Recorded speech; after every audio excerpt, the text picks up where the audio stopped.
This is the Puckipuppy Labrador Pro. It is a rear hub motor, full suspension e-bike with a thumb throttle. It has 26 by 4 inch tires along with fenders, a rack, a Shimano 8-speed drivetrain, hydraulic disc brakes, a headlight, and a rather large seat, but most importantly, it has a torque sensor which should help smooth out the ride. It is hill climb time. Hannah is going to start off with throttle only to see if it can pull her up this hill with no run, and it looks like it can just barely. Slow down a bit, but she's up. Now she's going to start pedaling as well to see how much quicker it is up the hill, and right away you can tell it picks up speed and gets to the top faster. This will be the true test. Since I weigh more, I will be surprised if it can take me to the top. I feel it slowing down and starting to struggle quite a bit, so it does not quite have enough using throttle only, but I'll try pedaling now. And here we go. Hopefully, should have no problem. Oh yeah, can even wheelie off the top. Now to see how those brakes are doing, and actually decent. That was using 2 fingers, but they're probably not completely broken in yet, so they should get stronger. I want to see if it will make it using throttle only if I have a bit more run. Hopefully that little bit will make the difference, and it does. I'm up. We're going to ride some mountain bike trails now, and they are pretty mellow, so this bike should have no problem handling them. The trail gets pretty tight here after that log, but hopefully that torque sensor will help in this tight stuff. I'm not going to use the throttle. I'm going to rely on the pedals and see how it handles riding it like a regular bike. Let's see how Hannah handles the single track now. She typically prefers to use the throttle in situations like this, but she's going to try pedaling and see if the torque sensor is good enough for her to be able to control a bike this big in the tight woods. Looks like she's making it happen so far. I am on too, and the torque sensor really does make it easier to ride. I can tell I have more control compared to the last Puckipuppy. She bumped it up to 4 to get a little more speed going. A few bumps to work with. You could probably catch some air if you wanted to. I guess I'll try to catch some air. I bumped it up to 5. Ooh, there's that loud suspension when you top it out. Here are some rocks to test that suspension out further. And it's a little rough, but that is to be expected. Suspension like this is pretty common on bikes like this, so I'm not surprised, but I'm so used to better stuff that I wish it was a bit smoother. How does the size feel to you? A little too big for me. It's hard to get on, and for somebody who's 5'4", I would not recommend this size. Yeah, it's definitely on the big size, but she's able to handle it in the tight woods. So if you're just cruising on the flat ground, it might not be as big of an issue, but definitely on the big side for her. Let's see if she gets any air off of this one. Looks like she thought about it. She had the speed, but it is a lot of bike to handle for her, so we'll save the air time for me. But she makes the hill no problem. While the size of the bike is much more suited for me, the large seat actually makes it feel like a bigger bike than it is, since it gets in the way sometimes. Time to slow things down and see how maneuverable this thing is. This corner is going to be very difficult, but let's see what I can do. Hopefully that seat doesn't get in the way too much, and I can still make it. Oh, might need another try on that one. One nice solid hop here. Hold it, barely. There's the power kicking on, and made it. That is pretty tough. From the skinny test to the fakie test, see how well it rolls back, and it came around. A little sketchy though. I just want to see if I can roll a little straighter, a little further. Not really. Let's move on. Right into the drop test. Oh, a little harsh on that. A little better over the jump, but survived. I think we need some slow-mo on that one. Well, nothing broke on that drop or jump. I wouldn't recommend a bike like this if you plan to do a lot of that type of riding. It just doesn't feel like the components are made to hold up to that abuse consistently. It feels like they would probably wear out quite a bit quicker than a high-end bike. Going through the rock garden, see how it feels with what feels like no rebound damping in the suspension. This little RC Enduro Cross track actually tests just about every handling characteristic of a bike, so we'll see if I can make a lap. Made it through the hard stuff so far, so it should be fine, but it is definitely a challenge. But there we go, made a lap with a few rough spots, but hey, sometimes you gotta work for it. Now we are on a more fitting track for the bike, I would say.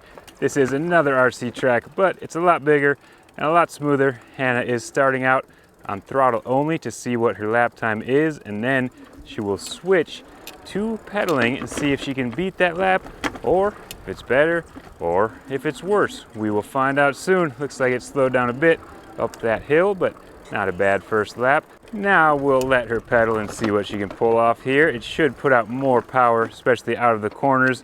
When you get on the pedals, you can see that it takes off quicker. How's it feel so far? How does it feel so far? Yeah, are you gonna beat your time? I think so. Feel faster. I hope so. You're looking faster. Finish strong.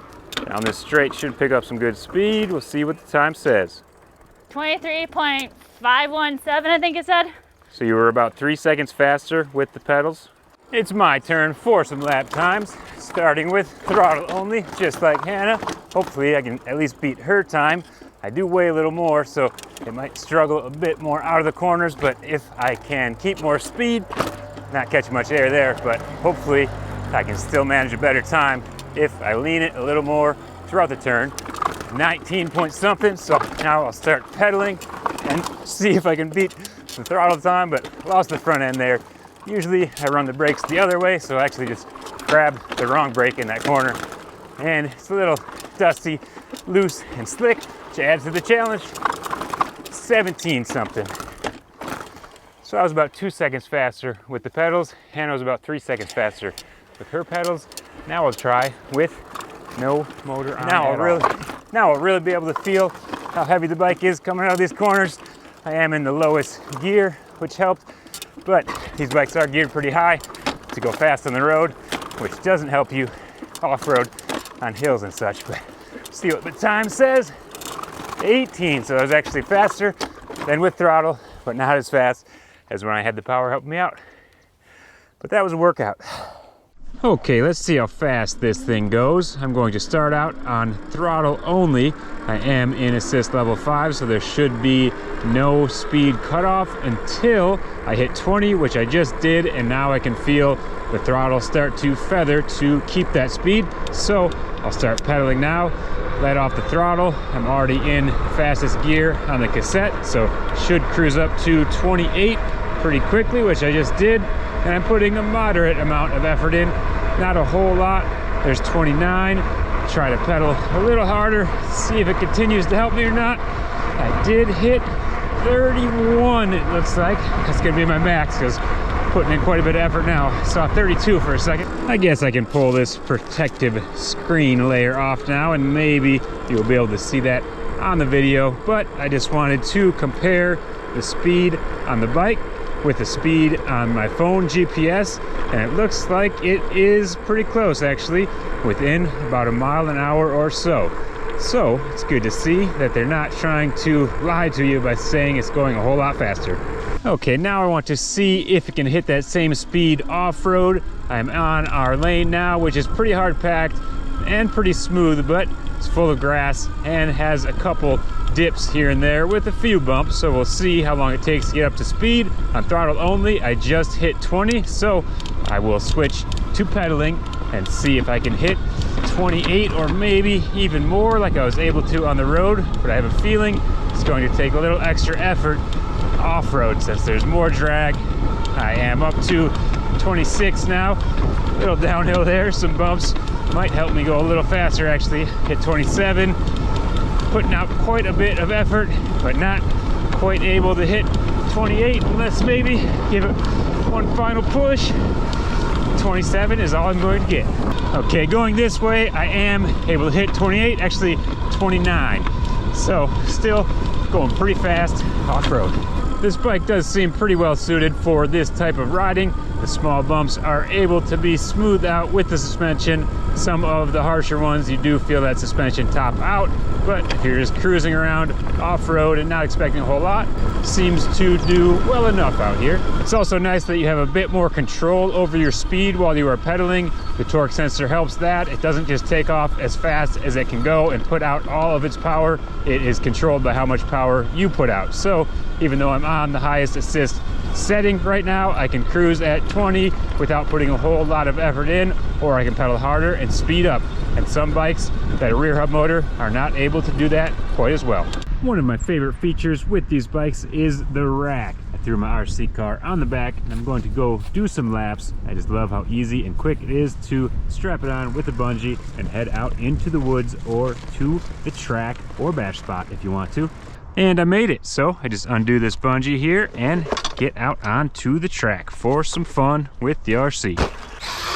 I am doing some track work at the moment and it's not quite finished up, but still drivable and still a lot of fun.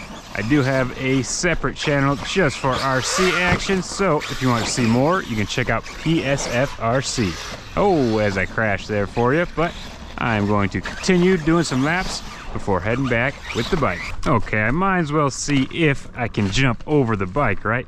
I think this will be my best bet to make that happen on this track. Okay, here we go. Double in and jump over. I wanted to go a little further, but made it over the bike at least. If you want to find out more about this bike or pick one up for yourself, you can check out the link in the description below. Thanks for watching.